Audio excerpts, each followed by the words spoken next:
Nesse contexto, você quer acrescentar Você algo, entendeu? Você tirar alguma entendeu? dúvida? À vontade. Então, gente, e aí como você tá falando daquela época lá, que as pessoas também estavam cegas, né? É, era avisado que a vinda de Jesus estava próximo, e eu acredito que agora, os dias de hoje que a gente está vivendo, continua a mesma coisa, as pessoas estão dormindo. Se você for falar de Jesus, é capaz de, né, das pessoas virar as costas para você e deixar você falando sozinho. Então, eu acho que aquilo que aconteceu, né, referente a essa parte da Bíblia, está se repetindo agora nesse momento. Então, é isso.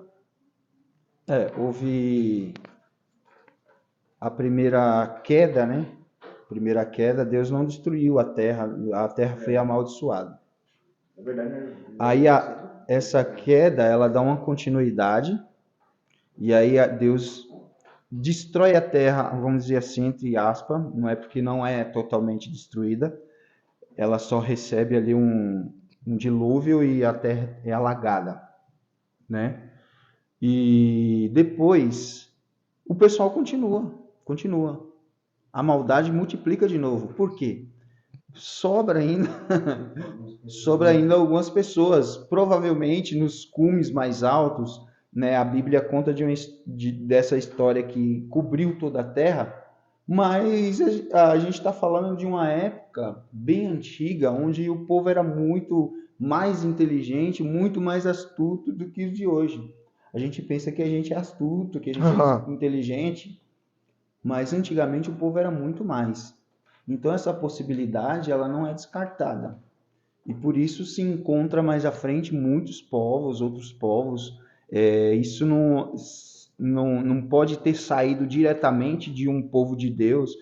Tudo bem que Cã ele vira para Noé e começa a zombar de Noé, porque Noé estava nu e tal, mas é muito mais que isso. A maldade era muito mais que isso. A multiplicação da maldade foi muito mais que isso. E aí há uma necessidade de Deus de separar os peixinhos, novamente. O que Deus faz? Ele separa o povo dele. Chama Abraão e fala, ó, sai da tua casa, da tua parentela e vai para o lugar onde eu te mostrarei. E vou fazer de ti uma grande nação, a tua descendência vai ser como as estrelas do céu, e aquilo que a gente já conhece, né? Então, né, nesse plano de Deus, Deus começa a separar tudo de novo e prosseguir com o plano também da salvação, que através de Israel viria Jesus Cristo. Como a gente abriu parênteses, né, no meio do assunto, eu vou voltar em mais um ponto que eu gostaria que você esclarecesse. Pecado é a nudez, então. Isso. Pecado é uma nudez, por exemplo. Na verdade, não é que pecado é uma nudez. O pecado causa a nudez, que é a separação do homem de Deus. Então, assim, todos nós, todo ser humano está nu. O anjo olha para você e vê você nu. Somente quando você aceita por Jesus Cristo, somente quando você reconhece que Cristo é o seu Salvador e você crê nele, porque a gente pensa que batismo é você se jogar lá na água e levantar. Não, batismo é você crer. O batismo é uma aliança. Então, quando você crê e você fala assim, não, eu tenho uma aliança com Deus. O batismo não acontece assim, eu creio, pronto. Ele fala assim, todo mundo crê. Você vai no bar, pergunta, você crê em Deus? Creio. Você vai lá na Cracolândia, você crê em Deus? Creio. Muita gente vai crer em Deus. Agora, o crer, o batismo, é uma aliança que você faz com Deus. Eu creio em Deus, mas eu permaneço, eu faço de tudo por Ele, e eu morro por Ele, e eu vou estar com Ele acima de qualquer coisa, acima de qualquer custo. Isso é um batismo, é uma aliança. Agora, sem essa aliança que nos cobre, essa aliança, o sangue de Jesus nos cobre a nossa nudez, cobre a nossa vergonha, porque é por isso que fala que o pecado é uma vergonha, porque quando você peca, você fica nu perante o mundo espiritual e você está em vergonha, né? E a nudez de Cristo na cruz, que é a vergonha de ir para um madeiro, cobre a nossa nudez. É o contrário, no caso. É o Porque ele era puro, santo. Exatamente. Então, a palavra fala, maldito é aquele que for pregado no madeiro, né? Então, Jesus, a vergonha dele cobre a nossa. A nossa nudez é coberta através do seu sangue, do seu sacrifício. Por isso, através de Jesus, nós não estamos nus. Mas sem ele, a humanidade está nua. Eu vou abrir um parênteses nessa parte que você falou do madeiro, porque eu já vi em bastante igrejas já, as pessoas falando assim, Miguel, ai daquele que for morto, crucificado no madeiro, tá condenado, não sei o quê, mas eu não sei qual é a forma que elas interpretam, que elas enxergam, que elas entendem.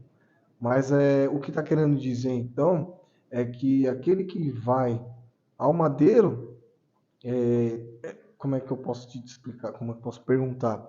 Aquele que vai ao madeiro é o que está em pecado, o que está morrendo no pecado, no caso. Está sendo condenado. Então, na época dos romanos, as pessoas que eram crucificadas eram os piores tipos de pessoas. Entendeu? Estrupador, pessoas que faziam muito mal mesmo a outros seres humanos. As outras, elas eram presas e às vezes mortas naturalmente, a espada, tinham outras formas de assassinato. Não era só a forma de crucificação dos romanos, mas a crucificação era para usar como exemplo da maldade dos piores indivíduos. Então era Né? como assim, eles estão sendo julgados pelos homens de atos cruciais. Exatamente, é como se ele fosse o pior dos bandidos. Ir para a cruz Expor estava ainda, né? simbolizando que Jesus era o pior dos bandidos, era um usurpador do reino de Pilatos ou até mesmo de Herodes. Então ele foi tratado ali como um dos piores bandidos. Por isso que era uma Blasfemador. vergonha, né? Por isso que era uma vergonha. Não era um ladrão simples. A gente fala assim, mas tinha dois ladrão lá com ele lá na cruz do Calvário. O problema é que o sentido da cruz começou a ser banalizado, né, numa certa época. Esses ladrão também, a Bíblia fala que era ladrão, mas a gente não sabe ao ponto que tipo de ladrão era esse. Que era ladrão que já roubou muito, que ladrão também que matava também, ou o ladrão de carteira. Naquela época não existia carteira, mas ladrão de moedas. Então, era uma ação bem ruim para poder ser crucificado.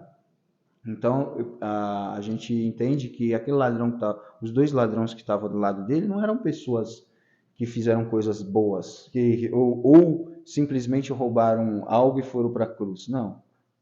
Tem algo muito além, porque até mesmo ser crucificar dava um trabalho, dava muito trabalho.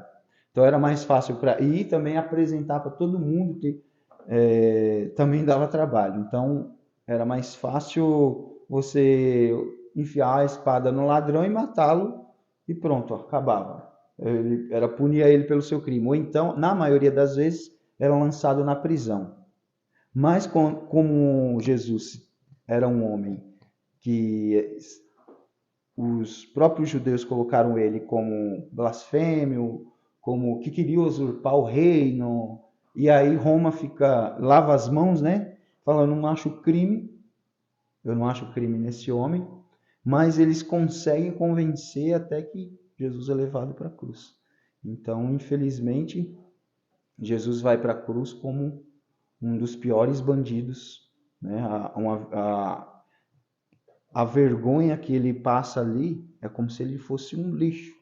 Então, por isso que as pessoas que eram crucificadas, eles eram jogados no Guena, que é daí que surge a palavra inferno, né, no latim, e o Guena no grego, Sheol no hebraico.